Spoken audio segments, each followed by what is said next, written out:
switch over. We're going to do the excerpts, exercise 611, Kumbaya.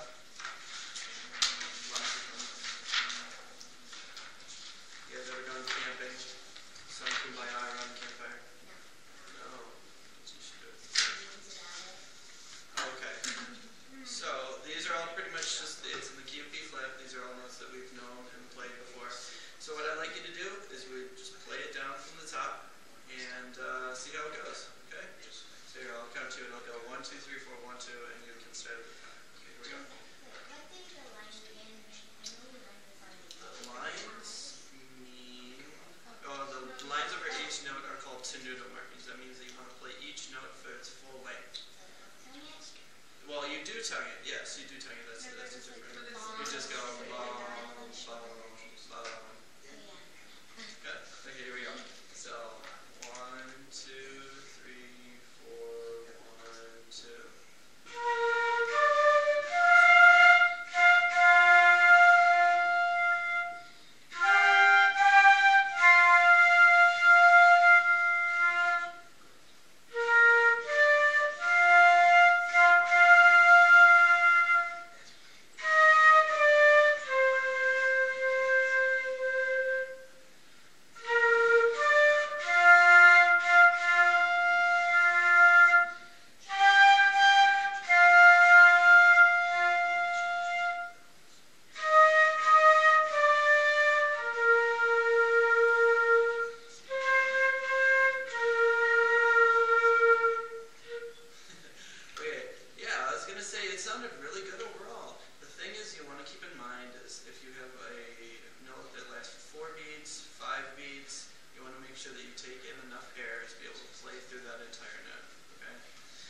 Some of us were falling off at the end there, so that happens. And you also want to make sure that when we start being able to play this stuff more easily, you want to look at the stuff that's underneath, all the different letters and symbols and stuff like that. So do you guys know what NP stands for? That's a piano. Okay, do you know what PP stands for? Not go to the bathroom. Piano. It's called pianissimo. That means it's quieter than softer. Do you know what these little lines that make V's, sideway V's, called hairpins, crescendos, decrescendos? Now, if it's going like this, like the one that's in measure 4, that's a decrescendo, right? What about the one at the end of the first line? That's a crescendo. Okay, and so same thing with what's written underneath. But you guys sounded really good on 611. Let's play it down one more time and make sure that we pay attention to everything that's written in the music and underneath the music. Count you off again. I'll play with it this time. 1, 2, 3, 4, 1, 2.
is what we're going to do is we're going to do number 612. Okay, you see it's called Range Rover. Can you see the circles around the notes? What it's asking us to do is identify the interval. Okay, so what we're going to do right now is I'm going to ask you, and one of you is going to tell me which one it is. So the first one, can someone please tell me what the interval is? Okay, it's a third. Correct. If you guys have pencils, you just kind of write things down. Nadia, can you please tell me the next one?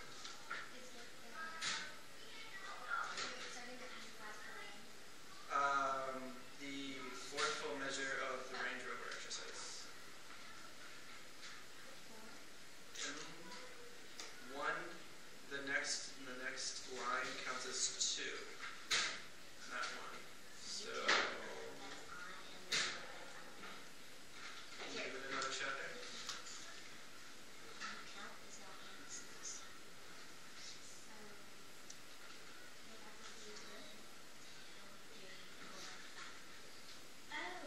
So it's a fifth. Correct. Next one, Katie. This seems to be B flat. 7. Would be a seventh. Correct. And can everybody tell me what the last one is? It is the third. Correct. Okay. So now that we have the intervals recognized, how about we just play this down? Oh, you're going to make those in really quick. Okay. Let's play this all the way down and see what those intervals sound like, okay? I'll count in. 1, 2, 3, 4.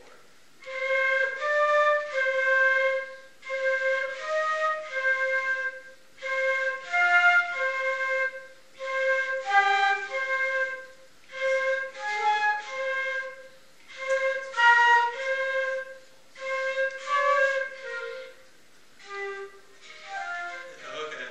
Yeah, that interval in the second to last measure, can anybody tell me what that one is? C to a high C, which would be called an octave, right? That's going to be a tough one because unlike some instruments where you'll change fingerings or positions between octaves, on the flute you keep the same fingering. So what do you do differently between the low C and the high C? Air. You want to blow it more across the hole than into the hole. So let's work on that again. Also, another thing that I saw is some of our fingers are coming off the keys. We like to call that flying fingers. So we want to make sure that when we're playing, if we change fingerings, we keep our fingers right over the pads, right over the keys, so when bringing them back down, we don't have to search for them. Okay? So let's think about those two things as we play it down one more time. Here we go. Starting at the beginning. 1, 2, 3, 4.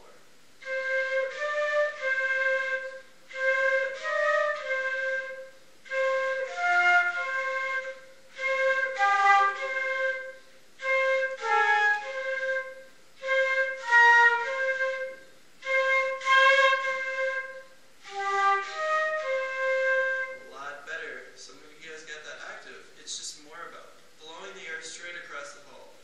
Okay, so let's go on to number 613. Could you do one more thing? Boy, you guys are good players. Are you in 7th grade? Good grader?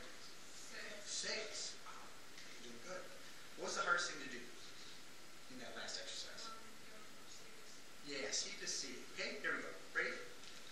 So just that measure. We're going to take it real slow. C, C. And what do we have to do in order to get that upper C? Yeah. So what you do is aim your air. See right here where the ring is? Aim there. Okay, here we go. Ready? Big breath. Good posture. Ready?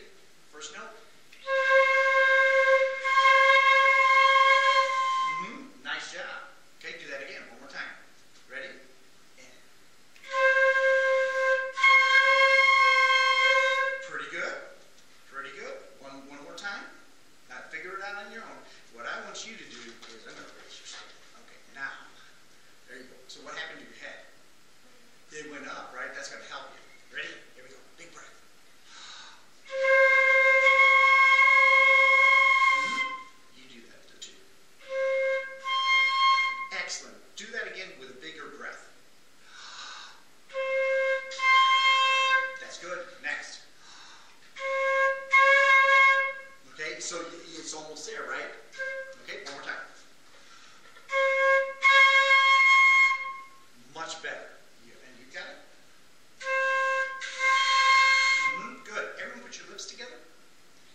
you say pure, keep those lips together.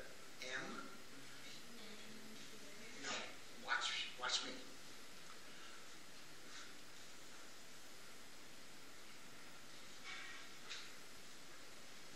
Let's try that. Breath.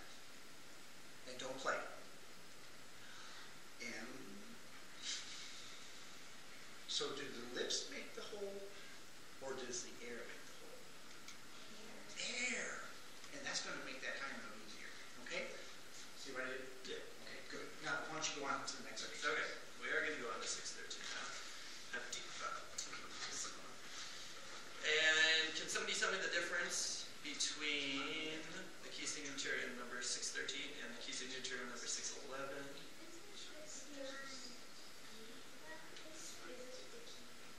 Yeah, it's in the key. Very good. It's in E flat major, which means, what's the difference, Katie?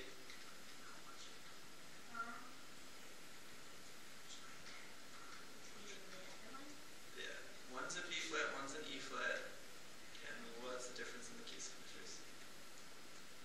Between number 613 and 611.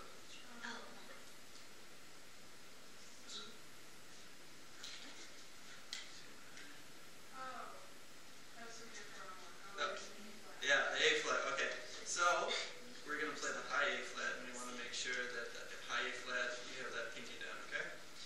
Let's take it from the top. We're going to take it slow so we can read through this. Here we go. 1, 2,